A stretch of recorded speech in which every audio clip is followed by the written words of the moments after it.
Hello, my name is Kevin Idesmore, and I'm just going to briefly tell the world about my CAT scan experience. Um, CAT, capital C, capital A, capital T. And what a CAT scanner is, first of all, let me explain, is you can look this up on the internet somewhere, but I'll tell you it just in a few seconds, so might as well. For those that don't know exactly, or basically even, how a CAT scanner works. It puts out the most radiation, from what I understand, of all medical imaging or medical instruments or medical, equipment. Of all of it, is the most out of any other types, like MRI, um, ultrasound, etc. Ultrasound even puts out some heat, but it's not in a dangerous way, from what I understand.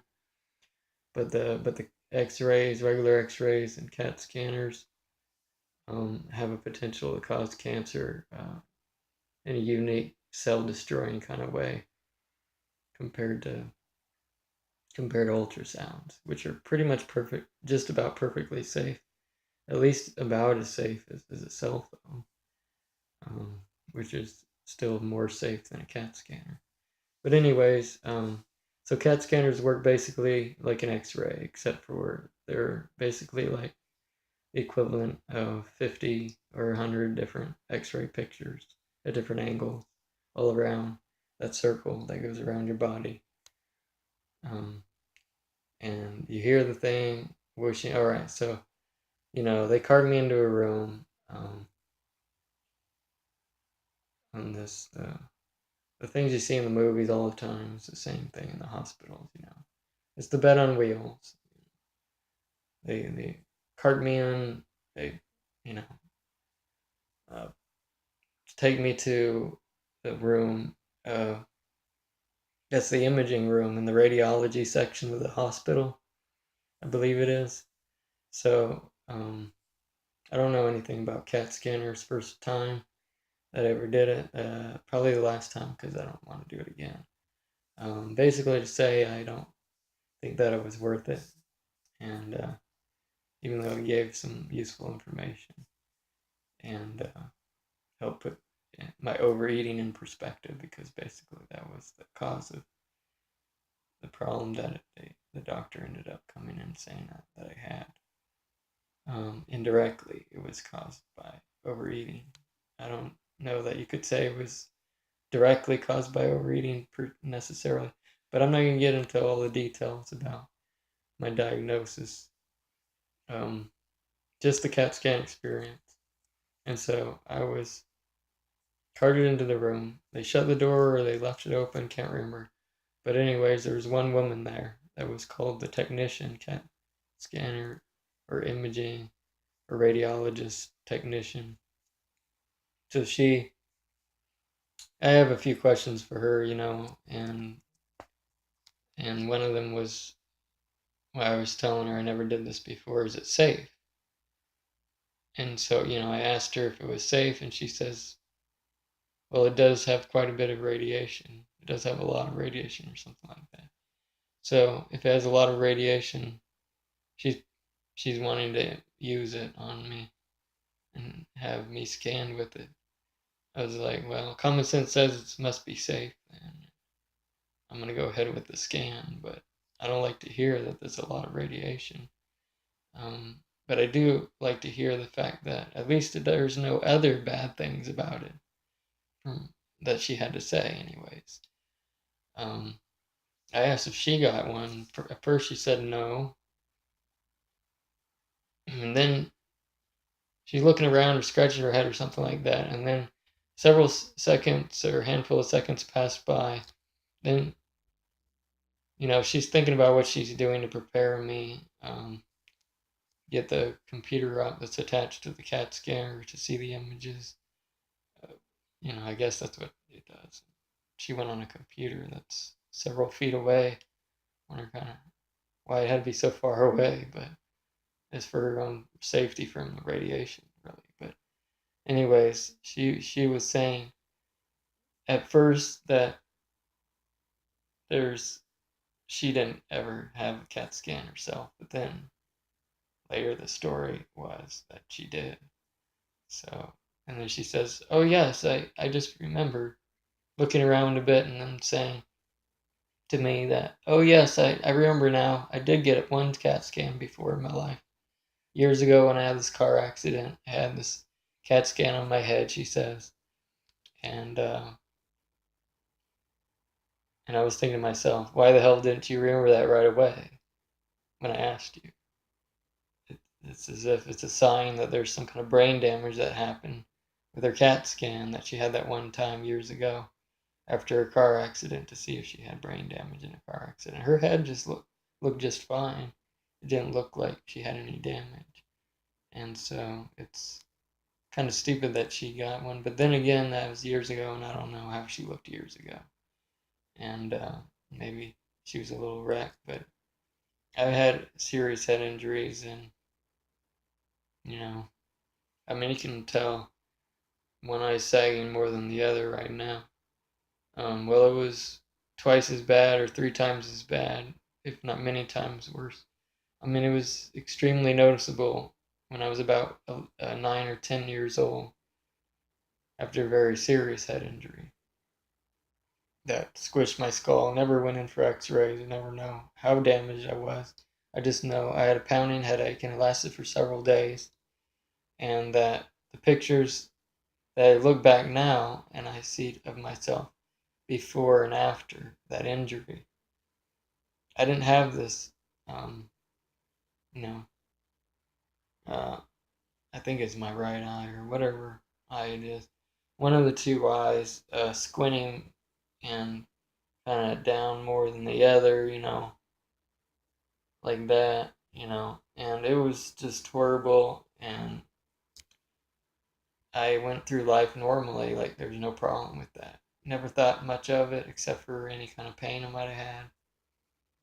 And there was a paralysis experience a handful of years after that in my teen years that I had laying down in my bed in a house in Washington State, and I couldn't move for several seconds. I think it was a few minutes. I couldn't move. I was paralyzed. I don't know what was wrong. I never went into the doctor because a few minutes, or anywhere from a minute to 3 minutes. Maybe it was only half a minute, but it seemed at least like 1 minute. But maybe it was only half a minute. And it was in the middle of the night, waking up, and I felt very scared. And I don't think that had to do with my paralysis. I think that it was a physical thing, really. But not sure, really. Never went in to the doctor, got scanned or anything, so I don't know. But I do know that was my only experience out of 37 years of living. Only for a few minutes was I paralyzed. But then after a, a half a minute to a few minutes passed by, I wasn't paralyzed anymore. And anyways, this isn't really, I don't know why I'm starting to talk about that. This is about the CAT scan experience. But anyway, so she says, at first, no, she didn't get a CAT scan before, and then she says yes on her head. And so that was weird, as if she had brain damage from the CAT scan or the car accident. I don't know, maybe it was, or both. But anyways, I go in there. And then she says, no metal objects in the CAT scanner. Take your belt off, because I refused to get in the little gown that they had for me in the hospital. And they were okay with that after I started yelling. I get emotional in hospitals, but, um, you know, and I don't always want to be in a stupid gown. I don't like to be dressed like that, but it's not too big of a deal, I guess. But I just, I don't want to think of myself as a sickly person, even if and when I am sick. I always want to think that, positively. Just kind of negative thinking. Think that I would be sick, or I am in a sick state. Like, if my body's sick, I don't want my mind to also be sick. My soul to be sick. I want my soul to be well, even if my body's sick. So I don't want to. I want to dress as if I'm not sick. I want to think like I'm not sick. And that's why kids recover faster than adults from sicknesses on average, because they don't dwell on it. They don't usually um, kind of go through the motions and stuff. I mean, I'm just saying, like, kids usually just don't want to concentrate on it. They usually think about it for a few seconds or a few minutes, and they want to start playing their game, or they want to go and do something. Their nose could be dripping, all sorts of stuff, and they could want to be going across the street, even then. So it's like, they don't want to let their body sicknesses or problems get in their way of their life any more than it has to. That's not all kids, but I think that's the typical American child and kid that has that kind of mentality. Which is, I think, it's a good thing. Um, and I at least had that positive kind of life when I was a kid. Not that my childhood was a good childhood. I don't believe it was, but it could have been worse.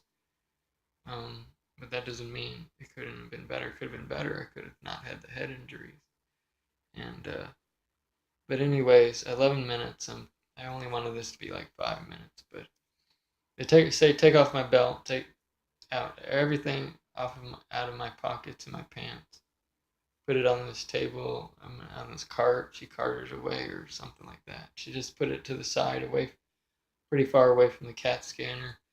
And so my keys and my belt, which has metal in it too. Anything else that has metal, I don't think I was wearing a watch, so. But I think I might have had some jewelry on my wrist. Well, I don't know about that because they had some. I think I might have already had that off. Anyways, whatever I had that was metal, anywhere on my body, should definitely want to be far away from the CAT scanner because, like microwave ovens, if you have metal in the microwave oven, it'll spark. Well, she didn't say it would spark, but after the CAT scan, I heated up. 5 minutes, not right away. It took about roughly 5 minutes, maybe 10, but I think it was about 5 minutes after I got back to the ER room down the hallway after my scan. You know, the scan took about anywhere from 2 to 4 minutes, maybe 5 minutes at the most, and it kind of went over me back and forth. I can't remember now. This was back in February of 2013, I believe, was my CAT scan, and so anyways, take the metal off for the scan. Got the scan 5 minutes later when I already was down the hall back in the ER room. I start feeling like my belly, because the CAT scan was over my lower abdomen and all the way from my lower rib cage down to um, my hips. And so, okay, so they were doing a scan on my abdomen, gut, belly button area, part of my body. Um, and waist. Some people call that the waist. Well, it's kind of just above the waist, really, and then that area. So it was like a good foot or two of scanning. And anyways, 5 minutes getting the back damn room, having this hot body. I feel my belly, my tummy, all the intestine area of my body, all heated up like crazy. It's as if it was 100-degree Fahrenheit day, and I was in my retired parents' garage, kind of stuff I was going through at times in the past. That's how hot I was. It was so hot. I should have been sweating, but my body was only barely sweating, just a tad bit. Probably because it couldn't even have time to react like that. And it takes time for the pores to open up and sweat to build up. Well, this was like not half an hour or an hour, which your body starts to sweat like over usually 5 or more minutes. Well, this is a little less than 5 minutes, probably the scan. But including getting back in the room, the pores were probably starting to open up, but still, it's only barely beginning to sweat, just a little bit. For the most part, I wasn't sweating properly, I would say, and during the scan, I had a feeling like like I was about to pass out. I don't know if it was emotional or not. At the time, I thought it was emotional. But after this guy on a YouTube video says that 30,000 on average in America, I don't know if it's worldwide, it's probably just in America, 30,000 people die every year of CAT scans, getting CAT scans. I don't know if that's on their head or some their arm or what, or if it matters or not. But that's scary to hear. That's only after I got my CAT scan instead of before. But that's probably a good thing. Well, you see, CAT scans aren't something that I would never get again um, in desperate situation. But CAT scans are the kind of thing that I think um, should be reserved for once or twice in a lifetime, or at least, or assuming you have 1,000 years and expand the lifetime once every 50 years, basically to say it shouldn't be more often than once every 50 years of living, and so basically to say preferably never, because the radiation level is too high to be safe. Honestly, it's damaging to the body. How do I know? Just because when I tested my blood with the blood glucose, which is blood sugar, essentially, or indirectly, whatever. That blood glucose meter from Bayer, or whoever it is, I think it was from Bayer, you know, tested me differently. And I had to test myself a month or two or something like that before, not too long before the CAT scan. So after the CAT scan, I tested myself and the blood sugar was off. I forget if it was much higher or much lower. It was still in the normal range, but it was barely normal. It was, I think it was 50 something. I think it was really low, like there was damage. Something wasn't working right. I can't remember, but I was eating the same diet, or almost the same exact diet at least. Wasn't really having much different, if any, food that was different. And exercise level and food, all basically the same. So I know it's a CAT scanner. I don't have any doubt about it at all. That the CAT scanner did damage to me when I got CAT scanned. How much? Well, I still, like I said, was in the normal range. It just was only barely in the normal range.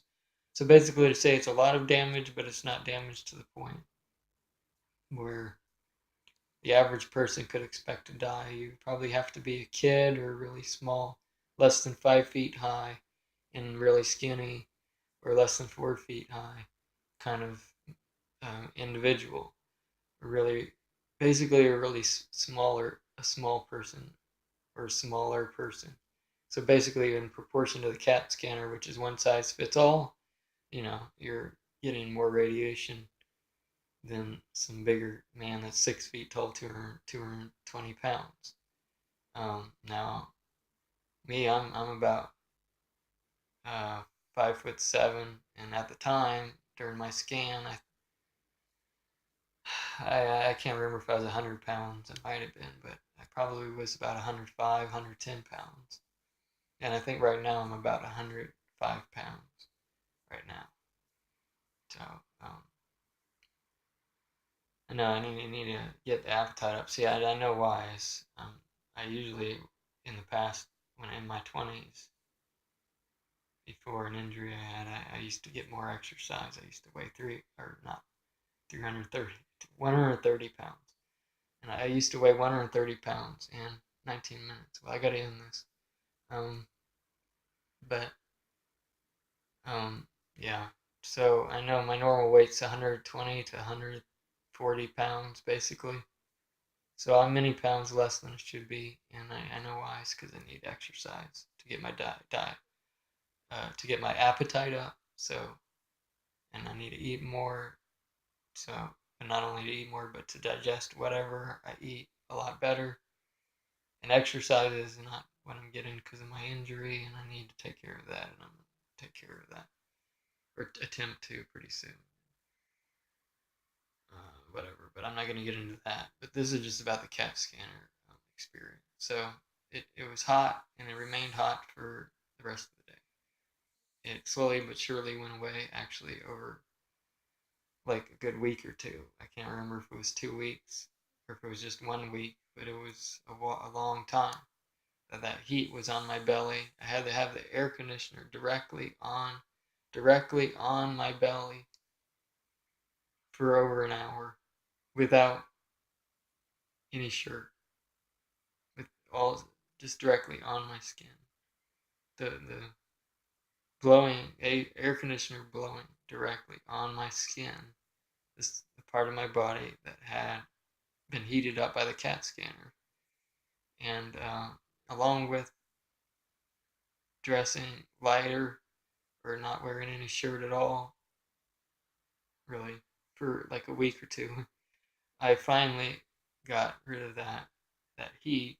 Finally dissipated, and drinking probably more than my normal amount of water. Probably drink a whole. I'm pretty sure I drank a whole lot of water. It's 2016 now. This was back in 2013, so it was literally a few years ago. So I can't remember if I had a whole lot of water, but I had probably. I remember I had at least a little more than usual to try and cool myself down, and the heat would only very slowly go away over the course of a week or two after the CAT scan. Only one CAT scan for a few minutes, and then there's heat for a week or two that dissipates. There's body damage, organ damage that happens that is only barely within a normal range of measuring that blood sugar level and that home test that I did. And it's a medical instrument, though. I mean, it's not something I made up, but it's Bayer's little blood glucose meter.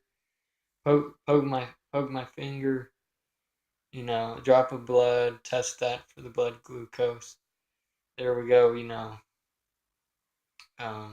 it didn't measure about the same that it usually did. It was either lower or higher, I can't remember what, but it was only barely in that normal range that the booklet for the meter said it was. So basically to say that there was some obvious damage when I didn't change my exercise or diet to change my blood glucose or blood sugar kind of level. Or I wasn't bleeding, I wasn't having something to thicken my blood, whatever, I wasn't on any medications to change that. And the medication that they prescribed me actually didn't have. Instead, I just drank water. But I'm not getting into the diagnosis. Not going to start to do that. But that's the CAT scanner, and it's the equivalent of 50 to 100 of X-rays over a few minutes. It's anywhere between 1 and 5 minutes is the CAT scanner.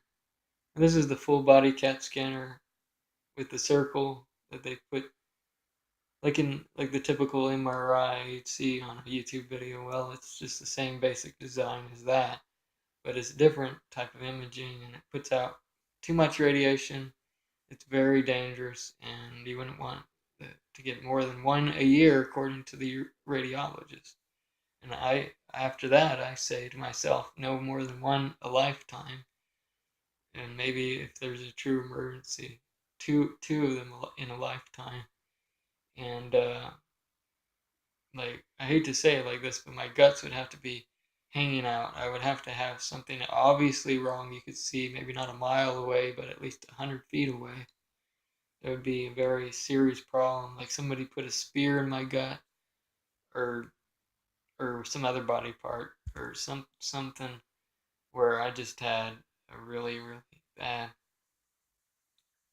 bad injury that was obvious. Otherwise, it's not. I'm never gonna do that again. The CAT scanner. I'm just gonna go with MRIs, ultrasounds, or whatever other kind of imaging. But the CAT scanner is the most dangerous, and I highly recommend against it. If at all, even for pregnant women, I've heard sometimes they want to do that, but I think that's even more damaging. Um, because you're talking about an infant, not an infant, but a fetus, and I would highly recommend against CAT scans for women that are pregnant, at least on the part or near the part of their body where that fetus is, where their child is in their uterus, belly. And don't get CAT scans. Don't do it. And Oh, and I gotta say for 5 more minutes. Just hold on for me. Hold on. Uh, just, I wanted to put this up in there about the three causes of cancer and my grocery store experience. I was gonna do that in another video, but I don't really feel like it. I'll do it in this one. And okay, so the first thing I want to mention is the Britannica. Britannica is an encyclopedia that doesn't probably exist anymore because I think they went out of business because of the internet. But they were in books form before computers got as popular as they are, and the internet as popular as it is. But the Britannica Encyclopedia in book form, I looked that up in my teen years, or was it in my 20s? It's many years ago, and they said the three major everything was jibber jabber. I couldn't understand most of what it was saying because it's scientific stuff and there's a lot of complex hormone, cell division, genetic junk that's tossed up in there. I don't understand because I'm not a geneticist. I'm not a scientist. I'm just an average reader for the most part of an encyclopedia, and it was saying about the three causes of cancer in it. That actually there's something practical that I could take out of it, and I understand fully or almost. And so there's three major causes of cancer, three basic causes of cancer, according to that Encyclopedia Britannica, are radiation, pesticides, and smoke. Now, smoke is basically just to say that or any other kind of carcinogen, what they call a carcinogen. If you ever hear that word, that's the equivalent of smoke. It could be smoke from a fireplace in a house. It could be smoke from a cigarette. It could be burnt toast. Anything that's carcinogen and kind of like that, basically, that kind of stuff. Okay, so there's pesticides, or they are chemical weapons in warfare are the equivalent of that. Well, it depends on the chemical weapon, but on average, you're looking at. See, the U.S. Army, I know from my father being in for 20 years, he was saying there's a term called NBC, which stands for nuclear, biological, chemical.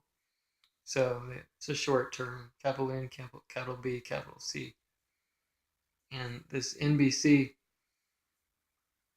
the B in it's the biological, only indirectly does that cause cancer. It doesn't cause cancer. It just makes somebody's immune system maybe go down. But directly, no. Only the other two causes that the Britannica said. The other two causes being, um, not the other two causes, but the other two causes of NBC. Not the biological, but the chemical and the nuclear. So nuclear, hydrogen bombs, atom bombs, all the same thing. And that stuff causes cancer. Nuclear power plants cause cancer. Um, but okay, so back to the smoke, the idea of carcinogens. Well, that's cell phone radiation or cell phones. Anything else like Bluetooth. That's very weak. It's not that much volts and amps and stuff like that. It just doesn't put out what a CAT scanner puts out. The amount of heat, you can't feel it or you can hardly feel it. And so with the lower radiation, lower heat levels, is what that is. There's not really any kind of risk. Um,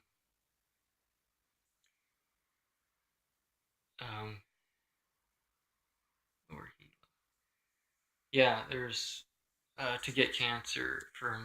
There's not too much of a risk to get cancer from a cell phone or Bluetooth, but there is some, and it's definitely more than a corded connection versus Bluetooth, or corded connection versus Wi-Fi, corded connection versus a radio or cell phone, walkie-talkie, whatever it is.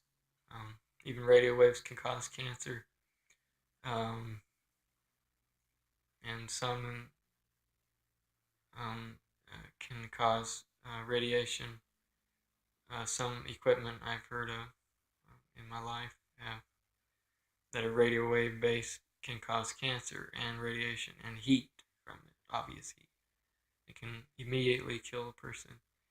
But those are pretty rare, not extremely, but very rare pieces of electronic equipment that cause that much radiation in a radio wave transmission kind of way. But it does exist. Basically, to say that cell phone towers aren't it. No, it's something else. But cell phone towers are probably close to that kind of radiation. And you wouldn't want to climb up a cell phone tower and climb around and hug one of those things that you see that are big bulky things hanging on a cell phone tower that obviously send out signals. Because if you do, you could get radiation, which is heat, and you could die immediately or get cancer a lot easier. Not that you could probably climb up there that easily, but if you ever manage to, you're an idiot and you're doing something that's probably going to be deadly or at least very damaging, without a doubt, to your body. But anyway, so radiation, pesticides, and smoke, nuclear, biological, chemical. I mean, it's just the nuclear and the bio and the chemical, the nuclear and the chemical. So chemical slash pesticides is what the Britannica honestly should have said. Household chemicals like bleach, probably not bleach so much as toilet bowl cleaner, and motor oil. It's known to be more of a cancer causer than either of those, and that's more of along the lines of smoke and carcinogen. It's oil, but than a chemical. But I guess it's considered a chemical too. But anyways, chemicals are kind of the same thing as saying pesticides, because pesticides is kind of like a man-made little uh, liquid, and it's it's basically the same thing as a pesticide, just a different kind of chemical. Pesticides are basically a kind of chemical, from what I understand. So, so chemicals, nuclear bombs, hydrogen bombs, CAT scanners. Really, they cause cancer. That's not to say every CAT scan that a person would get causes cancer. Um, it's just to say that uh, you see my other video for the cancer fighting foods, and the fact that if you have more water and fresh air and sunlight, and you're generally healthier, like the guy who beat cancer, Lance Armstrong. He beat it because he was generally healthier. He had a higher immune system, and he probably had a slightly better diet than the average American diet. Not completely sure about that. But certainly he was very fit, and his immune system was high, so he wouldn't be able to recover. And that had to be a big part of it. Probably not the whole story about why Lance Armstrong recovered, but a big part of the whole big picture of the reason why Lance Armstrong recovered from his cancer. Anyways, another reason is probably because he stopped doing the TRT, testosterone replacement therapy, along with steroids and other things combined. I think he was doing all the works to overdo his performance and cheat like that. But anyways, if you don't know already, Lance Armstrong was admitted on Oprah Winfrey's show years after he started winning all these titles, one after the other, on this bicycle races he did. Tour de France, I think it's called, whatever it's called. But I'm not into watching sports, so don't know for sure. But it was bicycle racing basically, and he was taking this hormone replacement stuff and steroids and maybe human growth hormone too. I forget for sure, and whatever else, HGH, TRT, and whatever the other terms are for steroids. But he was taking just a combination of some or all of them, and he stopped that.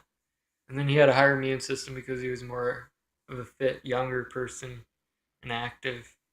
So because he had a higher immune system, because he exercised, he was more physically active, and he wasn't an old person. He was an average age man, maybe older or whatever, but he wasn't really old. I'm pretty sure he was something less than 50 years old, so he didn't have that lowered immune system like old people have. I mean, but they have lower testosterone level, lower whatever else, and everything goes downhill, I guess, from what I hear. But back to this nuclear biological chemical. The nuclear and the chemical cause cancer. The pesticides, radiation, smoke cause cancer. So according to Britannica, that's the three main causes of cancer: pesticides, radiation, smoke. And like I said, pesticides is basically the same thing as saying chemicals, and smoke is the same thing as saying anything that's carcinogenic, such as burnt toast, motor oil, whatever, cell phones, you know. And then radiate. Well, that's going into the third one, which is radiation. And radiation comes from CAT scanners, cell phones, but not so much cell phones. It's radiation to the point where it makes you hot. So don't start to worry too much. If there's radiation coming from something that might cause cancer, even if it's in a special cancer-causing way, like a CAT scanner compared to the sun, I think that causes cancer more than the sun because of how it goes inside the body. It's like a microwave oven, and it heated me up from the inside out. Like I said, it did some slight organ damage, but not to the point where there was something really odd. It was just off a little on the blood test for the blood sugar. So, and that's just on the edge where it was scanning. But I'm mostly sure my kidneys are still working well because I think I had a blood test after that, and they said most everything is okay except I wouldn't eat enough protein or whatever. But anyways, that's my CAT scan experience. Telling you the three major causes of cancer according to the Encyclopedia Britannica, and then the third thing I wanted to mention in this 37-minute long video now. I'm gonna make it something less than an hour for sure. But third thing I wanted to mention. Third thing I wanted to mention is about my my experience of watching it. Well, my memory of many years ago, I was watching this news article about in Flagler Beach, the grocery stores there were tested for. I think it was Flagler Beach, Florida. Flagler Beach, Florida, USA. That the that the grocery stores there were tested with a black light because they can see the pesticides that way. Otherwise, the pesticides are invisible. So they turn the lights off in the grocery store. They put the black light on over the produce section. All the produce, which is bananas, and all the fruits, mainly, produce, mainly the fruits. Fruits is what that means. Fruits such as apples and bananas and stuff like that. And then just everything had tons of weird, like purple kind of colored spots. Like somebody just kind of haphazardly spray painted all of the fruits with purple spray paint. Is what it looked like. But that's what the black light showed. And according to this Dirty Dozen, you can look that up on the internet. Type in Dirty Dozen fruits or the Dirty Dozen foods, and you'll find out that there's 12 different types of produce or fruits and vegetables, that on the outside of them have too many pesticides and much more so than most any other foods on average. And the worst of the worst there's apples, and I have this in the other video, but apples and peaches, which are almost nearing 100% coverage on the whole outside of the apple. My great aunt, which is I think is my dad's sister, Violet Eidsmoor, she died of cancer caused by eating apples every day. An apple a day will keep the doctor away. Well, I don't know. There's something devious the society was doing to make that not true anymore. But apples certainly are healthy, but not when they're sprayed with pesticides. And they started that about the same time, from what I understand, as American society was saying an apple a day will keep the doctor away. Weird, huh? But that's maybe just coincidence. But anyways, they over the years they've changed different pesticides. The different farmers, crop yielders, have changed to different pesticides, and they now use something supposedly less potent. Maybe because of GMOs or genetic engineering that's supposed to make it be able to be more bug resistant and pesticide resistant, one or the other, whatever. So some people say they spray more now. Well, maybe they spray more, but it's not as deadly as something they had in the 1970s, from what I understand. Anyways, when my aunt had Aunt Vi, they call her Violet Eidsmoor, had cancer, and she's dead now. But she had asthma too, and like all cancer patients seem to always have some other, at least minor problem, but probably major or sub-major problem with they seem to be cancer seems to be coming in people who have other health problems too. It seems to be like that. So that's something to think about and know about too. But anyway, she had asthma and cancer and maybe one or two other minor health problems. Well, she was skinny, underweight. But I think maybe there was one or two other things I didn't know about or hear about. But her main problems were, from what I understand, were cancer, asthma, and she was underweight. Those three problems. And she ended up dying a few years after struggling with cancer. I don't know what stages, what types, and stuff like that. I think it was lung cancer. I don't know. She wasn't a smoker, but or not as far as I know. And so on Vi, she ate apples. How do I know that caused her cancer? Because they say that's the worst of the worst. Apples have the most, and peaches are almost as bad, pretty much as bad. And it's just pretty much literally totally covered with pesticides except for the little stem or whatever. But they're the nightmare, and they're the number one food to not have. I don't eat that out of the produce section ever. Never have. If I eat apples, I just have it in a mix of a fruit punch or juice mix, And I just have the apple juice, and I don't actually have an apple. I just avoid that completely. And peaches, I rarely have that. But I guess sometimes I have peaches, but only in the can peaches. So I'm not eating the outside of the peaches that way. But anyways, all my aunt had to do on Vi was to wash off the apple properly every single time. Well, she obviously didn't. That's what I think. I mean, I never proved it without a doubt, but I can't think of anything else that caused her cancer. So it just had to be. I don't know if she had lung cancer for sure. I can't remember. It was too many years ago now. But this is back. This is back before the year 2005, probably somewhere around the year 2019. It was somewhere when I was living in Florida. So it was sometime between 1996 and 2005. Okay, she had it and suffered and died. Okay, so but that's how I'm like 99.99% sure how Aunt Vi got it. My aunt got it.